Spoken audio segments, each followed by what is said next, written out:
She kicked her husband out because he was poor. 2 years later, that same man walked into her father's company, not as a worker, but as the man who bought the company. How did this happen? What made him so rich? Why was her father's company up for sale? And what did she do when she saw him again? Sit back and find out as we dive into this shocking story.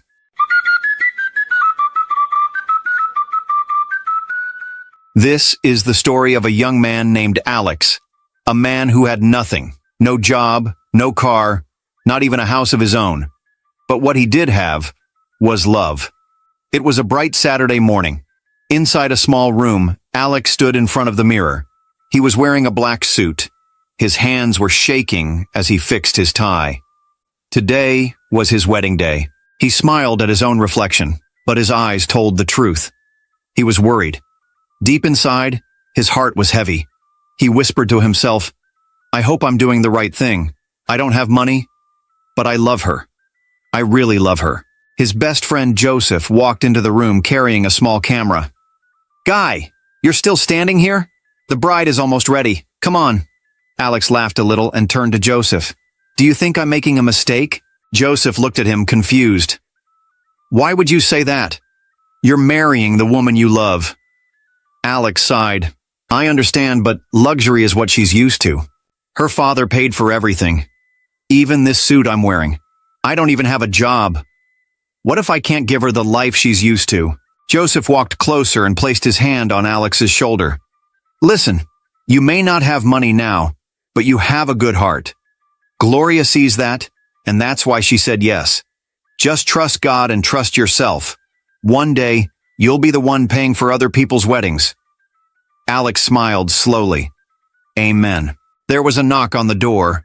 A voice shouted, "Alex! The bride is coming downstairs." Alex stood up straight. He picked up the small black ring box and walked to the door with Joseph beside him. Today might be the beginning of a good life, or a painful lesson. Downstairs, the guests were already seated. The hall was filled with gold and white balloons. There were big flowers everywhere. Waiters walked around with drinks and small chops. Then the music changed. Everyone turned. Gloria stepped into the hall. She looked like a princess. Her dress was white and long, with shiny stones around the neck. She held a small flower in her hand. Her makeup was perfect. Her smile was wide, but her eyes, they looked like she had something on her mind. She walked slowly, with her father, Mr. Jerry, holding her hand. Mr. Jerry smiled proudly. The music was soft. The pastor smiled as he looked at the couple. "Do you, Alex, take Gloria as your wife?" Alex looked into her eyes and said, "Yes, I do, with all my heart." "Do you, Gloria, take Alex as your husband?" Gloria looked around. Her eyes met her father's. Mr. Jerry nodded at her. Slowly, she turned back to Alex. "Yes, I do." The pastor raised his hands. "You may now kiss the bride." Everyone clapped. The hall was filled with joy. Some people danced in their chairs. Others wiped tears from their eyes. The camera light kept flashing. Alex held Gloria's hand tightly. His smile was wide, but his heart was still bothered. He leaned close to her ear and whispered, "Thank you for choosing me, even when I have nothing." Gloria gave a small smile. Alex was ready to love her with all he had, even though all he had was hope. 2 months later, Gloria sat in her father's office laughing. She wore a new red dress with gold earrings. Her nails were long and shiny. She looked rich, and she was. Her father, Mr. Jerry, pushed a file across the table. "Sign here. I believe this role of executive assistant to the CEO is the perfect stepping stone for you. As my right-hand person, you'll be involved in daily operations, attend key meetings, and gain insight into strategic planning and decision-making processes. You'll learn from me and the rest of the team, and I truly believe you'll be well prepared to take over when the time comes. I want you to sign on for this role and make the most of it. It's going to be a fantastic opportunity for growth and learning." Gloria picked up the pen and signed with a smile. "Daddy, thank you for everything. You've made work so easy for me." Mr. Jerry smiled back. "Of course. You're my only child. You deserve the best. Alex sat in their living room. The fan was blowing slowly. His laptop was on his legs. His eyes were tired. He had just sent his 10th email for the day. Please find attached my proposal. He stopped and looked around the room. Empty, quiet, cold. He whispered, God, please. Just one yes. Just one contract will go a long way. In the beginning, Gloria was sweet. She would cook for Alex. She would sit beside him and say, Don't worry, my love. Things will get better. But that sweet voice didn't last. One morning, Alex was in bed.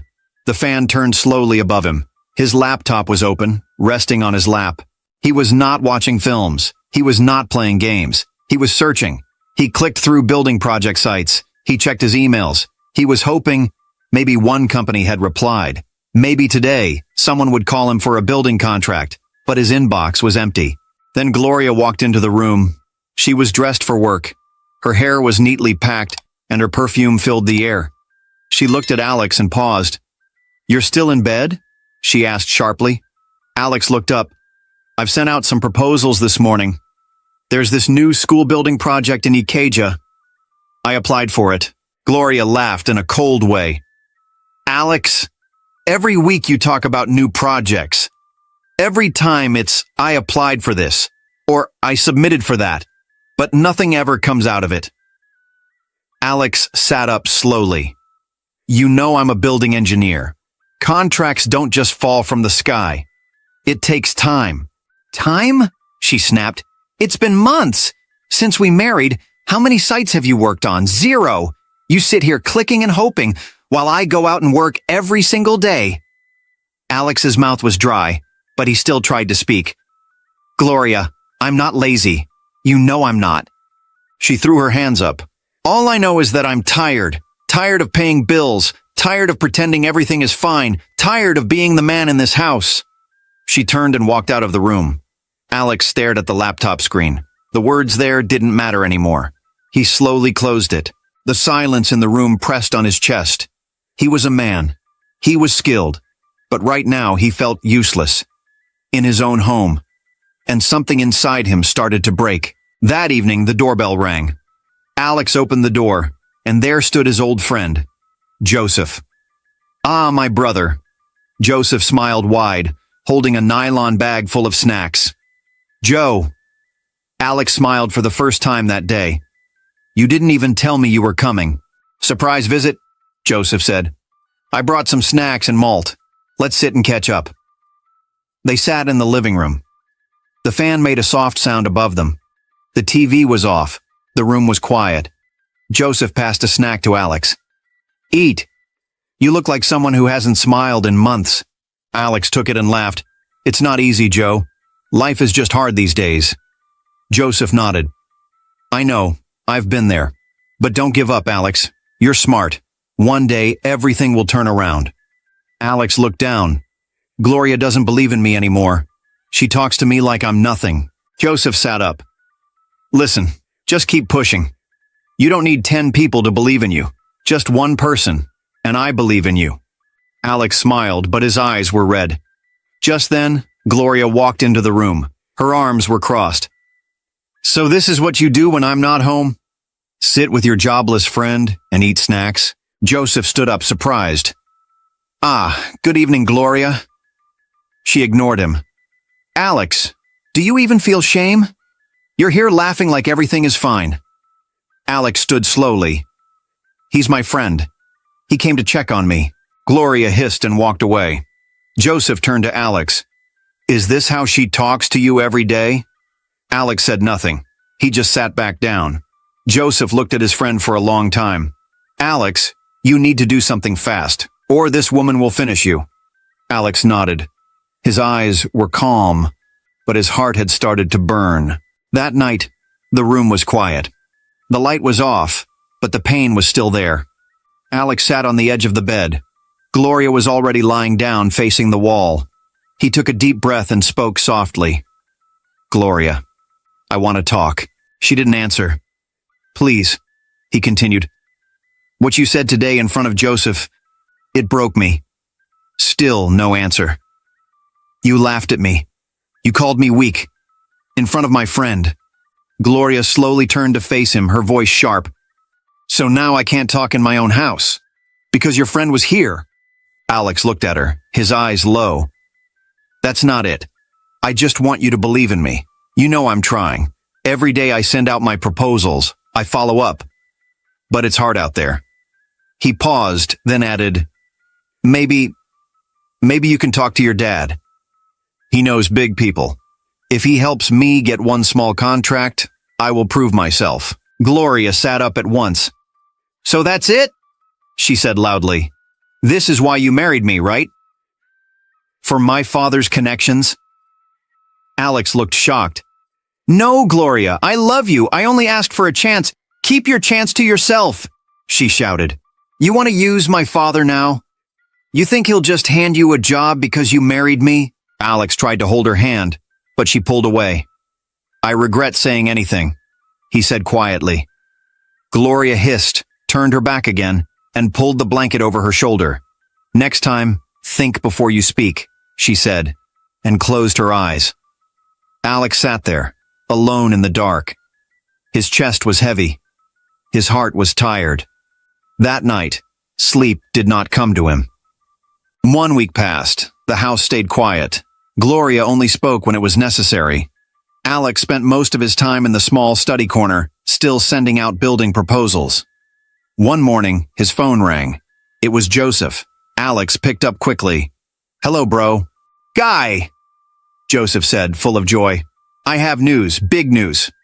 Alex smiled. Tell me, I'm ready. I got the job. That big company I told you about, they picked me. I signed yesterday. Alex's smile grew wider. Joseph, that's amazing. I'm so happy for you. Wait, that's not all. Joseph laughed. They gave me a brand new car. And guess what? I also got a 2-bedroom apartment in Lekki. Alex's hand froze on the phone. His voice came out slow. Wow, bro, this is big. I'm really proud of you. You're next, man. I believe in you. Just keep pushing, Joseph said. Alex nodded slowly, even though Joseph couldn't see him. Thanks. Thank you, Joseph. They ended the call. Alex put the phone down and looked around the room. He was happy for his friend. Truly, he was. But deep inside, something else was growing. Something quiet. Something sad. He looked at his laptop. The screen was still open. The cursor blinked, waiting. Alex sat back and closed his eyes. He whispered, When will it be my turn? And once again, silence answered him. It was a bright Monday morning. Alex wore his cleanest shirt. Then he sprayed his perfume and looked at himself in the mirror. He picked up his file, full of building proposals. He had a big meeting with a construction company that morning. He walked to the garage and looked at Gloria's second car. He had never touched her cars without asking, but she had already gone to work with the main one, and he didn't want to miss the meeting. He took a deep breath. Just for today, he said quietly. He opened the door and entered the car. His heart was beating fast. He didn't want trouble. As he drove off, he prayed, God, please let today be different. Let them like my proposal. Let them give me a chance. He reached the company gate at exactly 10 a.m. The security man checked him and allowed him in. Alex walked into the building with hope in his chest. Today could change everything. Alex sat in a small office. Across the table was Mr. Adebayo, the man in charge of projects. Alex smiled and spoke with confidence. Sir, my proposal covers cost, safety, and speed. I've handled some buildings in the past. If you give me this contract, I promise you won't regret it. Mr. Adebayo looked through the papers and nodded slowly. Not bad, young man. Just then, Alex's phone rang. He looked at the screen. It was Gloria. He quickly pressed the silent button. Sorry, sir, please continue, Alex said. Mr. Adebayo raised his hand, telling him to wait. Is everything okay? Yes, sir. Just my wife, Alex said with a small smile. Mr. Adebayo nodded and looked back at the papers. But before he could speak again, the phone rang again. Alex sighed and muted it again. Maybe you should pick it, Mr. Adebayo said, looking annoyed. No, sir, it's fine, Alex replied. But then it rang again, and again, And again. Alex felt sweat on his forehead. Mr. Adebayo dropped the file and stood up. Is this how you handle serious meetings? If you cannot control your phone, how will you control a building site? Alex stood up quickly. Sir, please give me 1 more minute. I can explain, but the man pointed to the door. You are not serious. Please leave my office. Alex stood there frozen. Sir, please, leave, Mr. Adebayo shouted. Alex slowly picked up his file and walked out. His hands were shaking. His legs felt weak. When he got outside, he opened his phone. He saw 15 missed calls from Gloria. Alex stepped out of the company gate. He stood beside the car. His hands were weak. His eyes were red. Then the phone rang again. It was Gloria. This time he picked up. Her voice came like a slap through the phone. What is wrong with you? Why did you take my car? Who gave you permission? Alex tried to stay calm. Gloria, I had a meeting. A big one. I didn't want to be late. That's why I used it. Just for today. But she screamed, Don't ever touch my car again. Are you my driver? If you need a car, go and buy your own. Alex's voice broke. Do you know what you just did? That meeting was important. I was this close to getting a contract worth millions. But your calls, they ruined it. You made me lose everything today. Gloria laughed. So now it's my fault that you're a failure? Alex sighed. I'm trying, Gloria. I'm really trying. I just need your support. She hissed loudly. Support yourself. Not with my things. Then she ended the call. Alex stood still. He looked up at the sky, then down at the ground. He didn't know which one hurt more, losing the contract or hearing her talk to him like trash. That evening, Alex opened the front door slowly. Gloria was standing in the sitting room, arms folded, eyes sharp. Before he could say anything, she shouted, Where's my car key? Alex reached into his pocket and brought it out. She snatched it from his hand. Don't ever touch anything that belongs to me again. Alex looked at her with tired eyes. Why are you treating me like this, Gloria? What did I do to deserve this kind of pain? Gloria stepped forward. You married me and brought shame into my life. My friends laugh at me because of you. Alex raised his voice for the first time. I didn't marry you for your money. I married you because I loved you. Then maybe you should have married someone as poor as you, she shouted back. The argument became loud. Alex turned away, trying to calm down. But then Gloria did something terrible. She spat on his face. Time stopped. Alex wiped his face slowly. His hand rose halfway into the air. Then he paused. His hand began to shake. He stepped back. Gloria smiled. Touch me, and I'll send you to jail. My father will make sure of it. Alex looked into her eyes. She had no fear, no love, no pity. He turned around and walked to the bedroom. That night, he didn't sleep. He just stared at the ceiling, wondering how love turned into this. The next morning, Alex sat at the dining table with his laptop. He had been awake since 3 a.m. He had not eaten. He had not bathed. His eyes were tired, but he kept scrolling and sending messages, searching for contracts online. He whispered to himself, One good job, just one. God, please. Suddenly, there was a knock at the door. The door shook. It wasn't a soft knock. It was loud, strong, angry. Alex stood up slowly. His hands felt cold. He looked through the curtain. What he saw made his heart beat fast. 3 men stood at the door. One was Mr. Jerry, Gloria's father. The other 2 were soldiers. Their eyes were strong. Their faces were hard. Alex opened the door slowly. Mr. Jerry pointed his finger straight at Alex. So you now beat my daughter, he shouted. Alex was shocked. No, sir, I didn't touch her. I swear to God, I didn't. Before he could finish, the 2 soldiers moved in. One held his hand. The other grabbed his shirt. Alex shouted, Wait! I didn't do anything. Please let me explain. But they didn't listen. They dragged him outside. Gloria was standing by the car holding her phone. She didn't even look at Alex. Alex kept begging. Please, Daddy, sir, please let me talk. Gloria is lying. Mr. Jerry walked away without saying a word. They took Alex to the barracks. There, he was ordered to kneel. They poured cold water on him. They gave him hard tasks under the sun. They shouted at him, pushed him, made him crawl on the ground. Alex said nothing. He didn't scream. He didn't fight back. But his heart was broken. Tears rolled down his face. He wasn't crying from the pain. He was crying from the betrayal.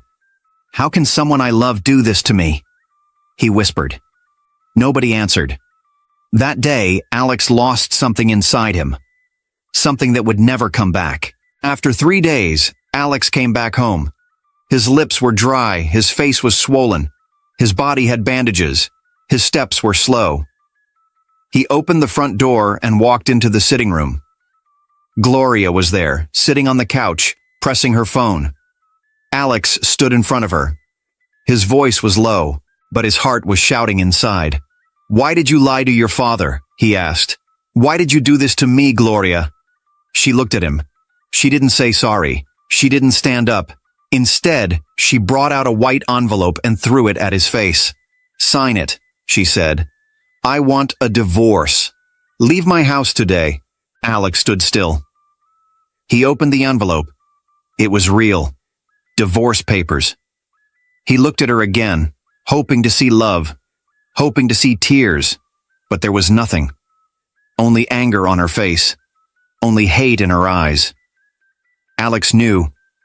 This was not his wife anymore.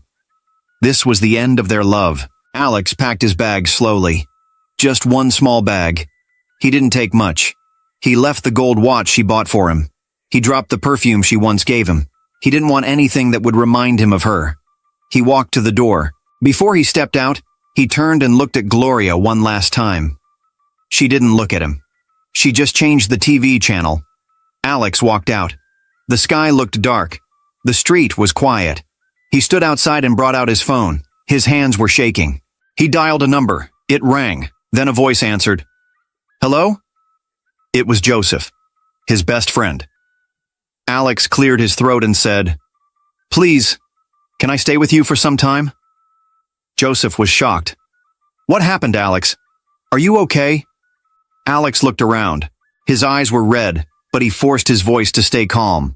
I'll explain when I get there. Joseph said, Come. My door is always open for you. Alex started walking. He didn't know what tomorrow would bring, but he knew one thing. This was the beginning of a new life. A painful one. But maybe, just maybe, his story wasn't over yet. Joseph heard a knock at the door. He ran to open it. When he saw Alex, he froze. Alex's face was swollen. There were bandages on his arm. Joseph opened his mouth wide. Alex! What happened to you? Alex didn't speak.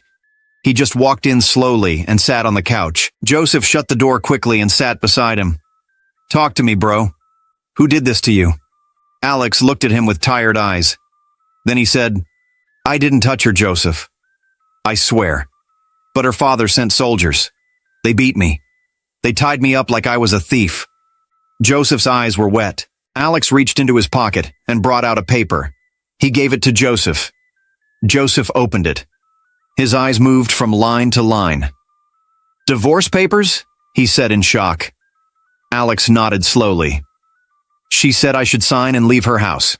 No goodbye. No sorry. Nothing. Joseph placed his hand on his shoulder.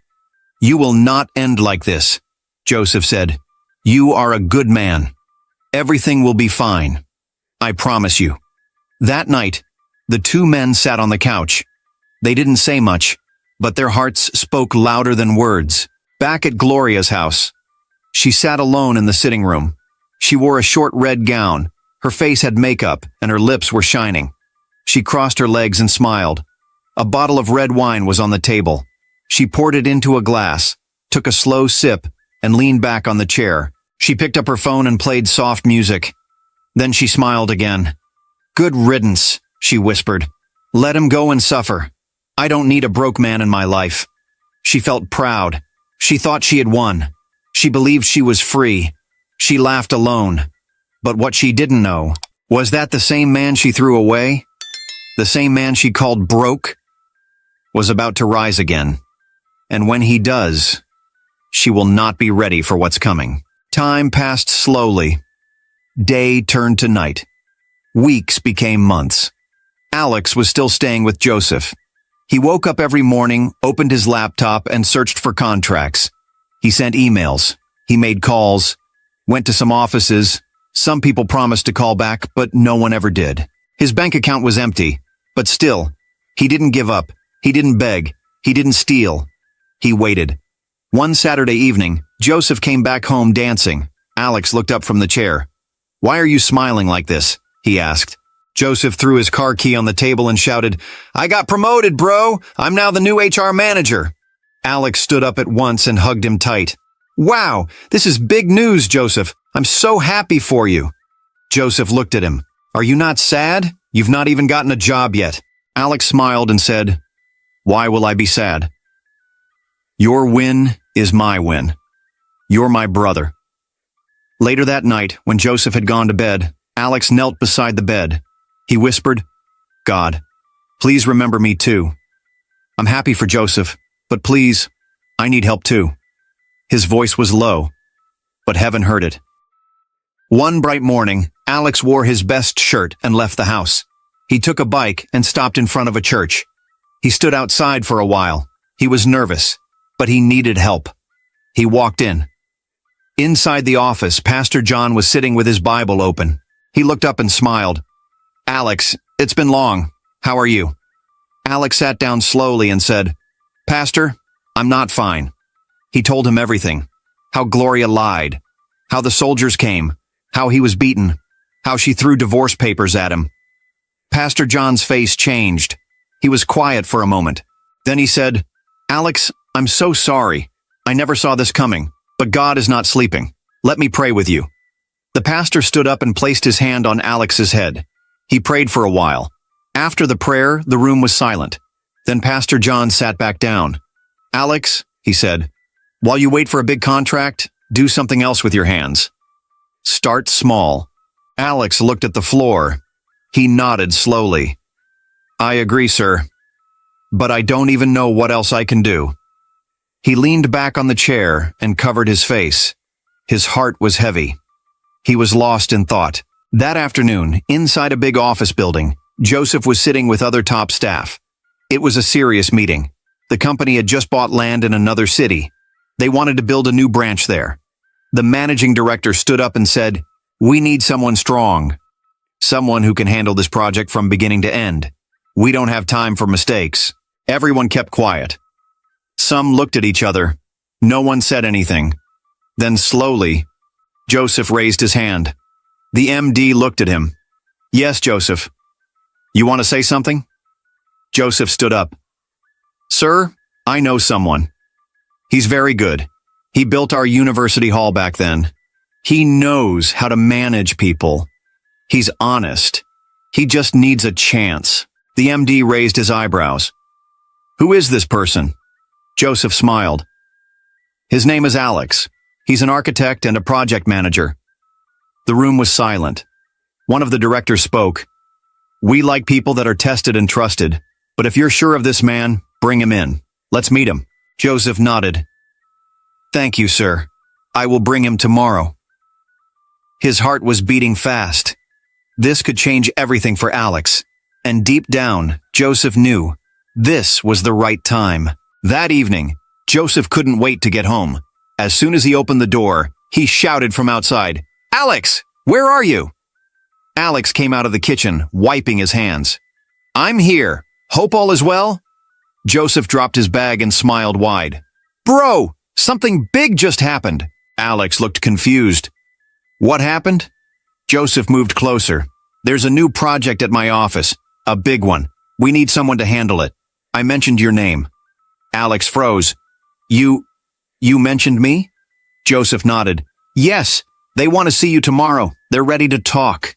They're ready to trust you." Alex sat down on the sofa. His mouth was open. Tears filled his eyes. He stood up and hugged Joseph tight. "Thank you, my brother. Thank you. I thought my life was finished, but you remembered me." Joseph smiled and tapped his back. "God has remembered you, not me. This is your time. Just be ready." Alex nodded. Tears rolled down his cheeks as he whispered, "I will not fail. Not this time." He didn't sleep much that night. Not because he was worried, but because hope had returned. And when hope enters a man's heart, everything can change. The next morning, Alex woke up very early. He brushed his teeth, took a clean bath, and wore his best clothes. He wore a plain shirt, black trousers, and polished shoes. He looked in the mirror and whispered to himself, "Today is the day." He picked up his old file, the one he used for his drawings and work samples. It looked old, but the paper inside was precious. Joseph was already waiting outside in the car. As Alex entered the front seat, Joseph looked at him and smiled. "You look ready, my brother." Alex nodded slowly. "I am. I just pray they see what you see in me." Joseph turned the key. The car moved. Inside the car, they didn't talk much. Alex kept praying in his heart.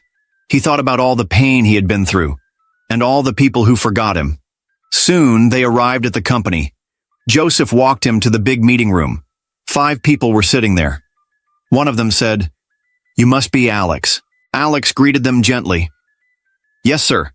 Thank you for this chance." The head of the meeting spoke. "Joseph told us good things about you, but we want to hear from you too. What can you do?" Alex opened his file. He showed them some pictures. He explained how he managed different building projects in the past. He told them how he handled workers, time, and money. He spoke with confidence, but with respect. After 20 minutes, the man in the middle looked at the others.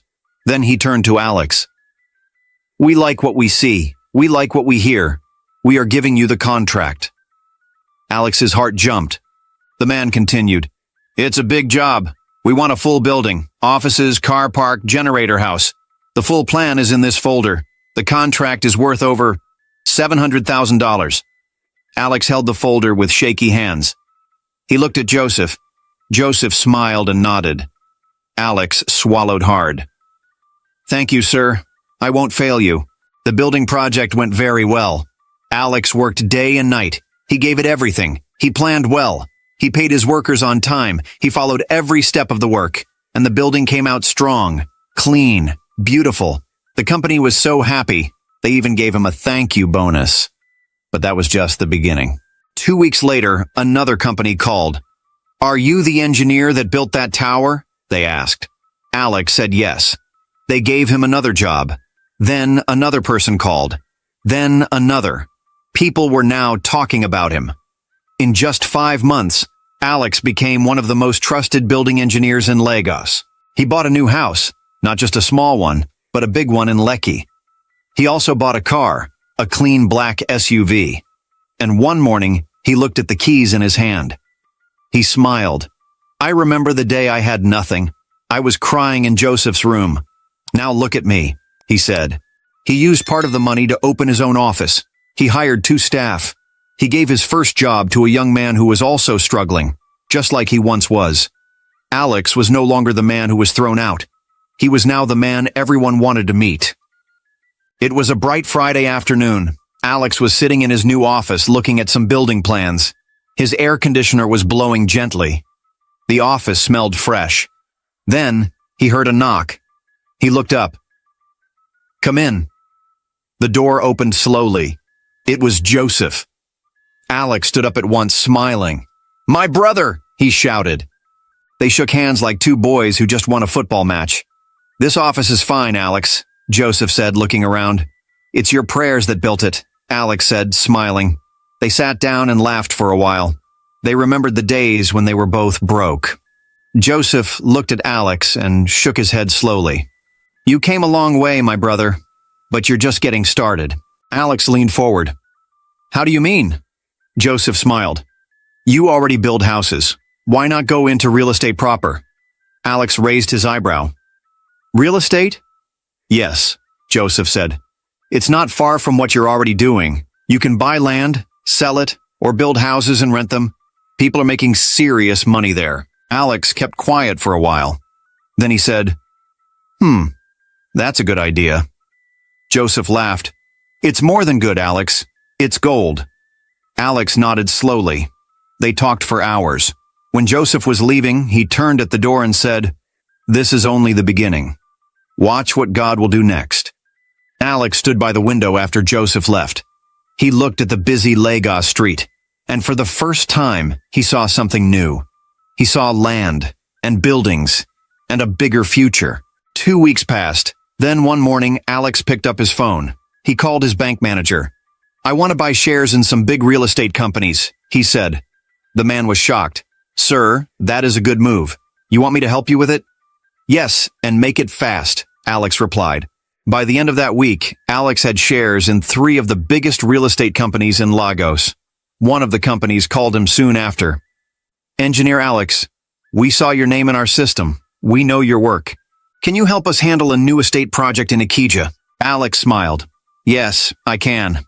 Another company called the next day, then another. Big men started calling him. Alex's name began to spread all around Lagos.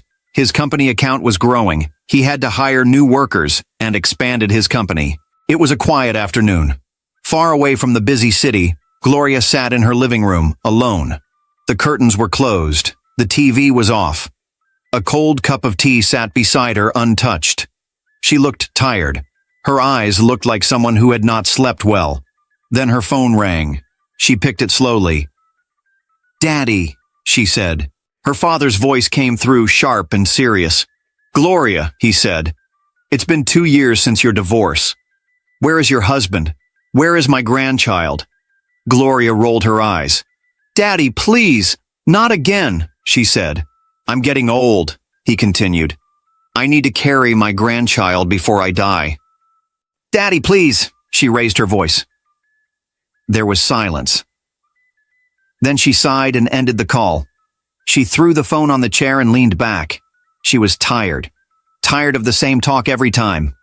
Marriage. Grandchild. Husband. But deep inside her heart, there was something else. Regret. She looked around the quiet house. Everything was neat and fine. But she was not fine. Not at all. The next evening, Gloria was lying on her bed. Her eyes were open, staring at the ceiling. Then her phone rang again. She looked at it. It was not her father. It was her father's housemaid. She picked quickly. "Hello?" The woman's voice came fast and shaky. "Madam, come quick. Your father just fainted. We're rushing him to the hospital." Gloria sat up at once. "What? What happened?" "I don't know, madam. He was just talking. Then he fell down. He's not talking now. Please come." Gloria jumped out of bed. She grabbed her car keys with shaky hands and ran outside. She entered her car and started it. As she drove out of the gate, she began to pray. "Please, God, not now. Don't take my father. Please." Tears fell down her cheeks as she sped through the road. Her hands were shaking on the steering wheel. She remembered his voice on the phone. "Where's my grandchild?" She drove faster. Gloria rushed into the hospital. She didn't even wait to park her car properly. She ran straight to the front desk. "Please, where is my father? Mr. Jerry, they brought him here." A nurse looked up quickly. "Calm down, madam. Please wait." Just then, a doctor came out of one of the rooms. His face was not smiling. He walked slowly toward her. "Are you his daughter?" the doctor asked. Gloria nodded fast. "Yes, I'm Gloria. Where is he?" The doctor looked down. Then he spoke softly. "I'm sorry. Your father didn't make it. He had a heart attack. He was brought in late." Everything around Gloria went silent. She couldn't hear anything else. Her knees became weak. She dropped to the floor and cried out loud. "No! Daddy, no! You can't leave me like this!" 2 nurses ran to her. They held her and helped her up. But her body felt empty. Her hands were shaking. Her heart was heavy. There was no one to hug her. No one to say, "It will be okay." She was all alone. Alone in a cold hospital, with pain that words could not explain. Mr. Jerry's funeral was big. Very big. Many people came. Big men in black suits. Rich women in expensive dresses. Long black cars. flowers everywhere. But Gloria did not see any of them. She sat under the white tent, dressed in black clothes, crying. Tears did not stop. Even when people tried to comfort her, she didn't answer them. Her eyes stayed on the coffin. Her heart was broken into pieces. Later that day, she returned home. Her father's house, the only place she now called her own. But as soon as she stepped out of her car, two men in black suits walked toward her. One of them held a brown file. "Good afternoon, madam," the taller one said. "We are from Platinum Loans." Gloria frowned. "Platinum Loans? What's this about?" The man opened the file. "Your father took a big loan. He used all his houses except this one you're living in, and even his company, as collateral." Gloria's mouth opened in shock. "What?" "We're sorry, but now that he's gone, you have a few days to pay up or everything will be taken over by Platinum Loans Limited." He handed her the file. Then both men turned and walked away. Gloria just stood there, shaking. She opened the file slowly. Tears fell again. The houses were no longer hers. The company was gone. Everything her father left behind was now going to the loan company. She fell to the floor, right there at the gate, and cried again. This time, not just for her father, but for everything she had lost, and the fear of what will happen next. Gloria walked into the loan company building. Her eyes were red from crying. She sat in front of the manager and tried to keep calm. "Please," she said softly, "just give me more time. My father didn't mean to owe you people. He was sick." The manager looked at her. He didn't smile. "Madam Gloria," he said, "your father signed everything over to us. The company, the house he was living in, and even his shares. That was 5 years ago." Gloria's heart jumped. 5 years ago?" she asked, shocked. "But he never told me." "We gave your family notice," the man said, "many times, but nobody answered. We waited. Now, he is gone, and we've taken over everything. The company is no longer yours." Gloria shook her head. "No, this is not fair." The man opened a drawer and brought out a thick file. "Look," he said, placing it in front of her. "Your father used Jerry Kahn Engineering as loan backup. He didn't pay. Now this company owns it. We are putting it up for auction next week." Gloria stood up slowly. Her legs were weak. She walked out of the building without saying another word. Outside, she looked up at the sky and whispered, "Daddy, why didn't you tell me? Why did you leave me like this?" But there was no answer. Only silence. 1 week later, the auction for Jerry Kahn Engineering was set to begin. The hall was filled with important business people. They wore nice suits. Cameras clicked. Papers were passed around. Gloria sat quietly at the back. She didn't want anyone to see her. Her eyes were fixed on the auction stage. That was her father's company. The company he spent 35 years building. Now it was being sold. The auctioneer picked up his microphone. "All right, ladies and gentlemen," he said, "we are starting the bid for Jerry Kahn Engineering. This company comes with 3 buildings, 2 warehouses, 2 residential building, and over 350 staff. Bidding starts at $500,000. Hands went up. "550!" someone shouted. "600! $720!" The numbers kept going up. Gloria felt sick. She covered her mouth with her hand. She wished it was all a dream. 800. 1 million. Then suddenly, a new voice said, $1.2 million. The room went quiet for a second. The auctioneer looked around. Final bid, $1.2 million. Going once, going twice. Sold. He pointed to the man who made the bid. Sold to Mr. Alex Engineering Limited. Gloria's eyes flew open. "Alex? No, it can't be." She stood up. From the side door, Alex walked forward. He looked confident, calm, and very different from the man she once called poor. He shook hands with the auctioneer and signed the papers. He was now the new owner of her father's company. Gloria held her chest. She could not breathe well. Everything felt like a movie. But it was real. The man she once pushed out of her life had just bought everything her father left behind. And she was just standing there, watching it happen. After the auction ended, Gloria stood outside the hall, waiting. Her eyes were fixed on the door. Then Alex walked out, holding the final documents. She stepped forward quickly. "Alex, please wait." He turned and looked at her, calm, quiet, strong. "You bought my father's company. Why? After everything that happened? Why would you do this?" Alex looked at her for a long moment. Then he spoke. His voice was low, but firm. "Your father. He never liked me. He arrested me with soldiers to beat me up. He looked at me like trash because I had nothing." Gloria looked down. She had no words. "I didn't do this seeking revenge. My return isn't about mocking you." He stepped closer. "I did it because I worked hard. I grew. And when I saw that Jerry Con was falling, I saw a business I could save. A company with good staff who needed to retain their jobs. I bought it because I could, not because I was angry." He paused. "But I won't lie.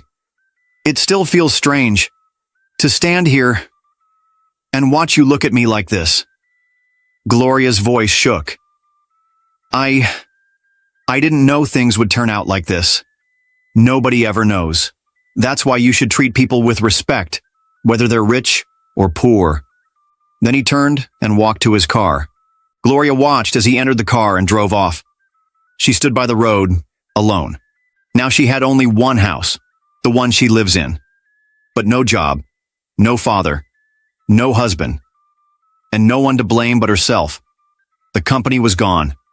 The man who loved her was gone.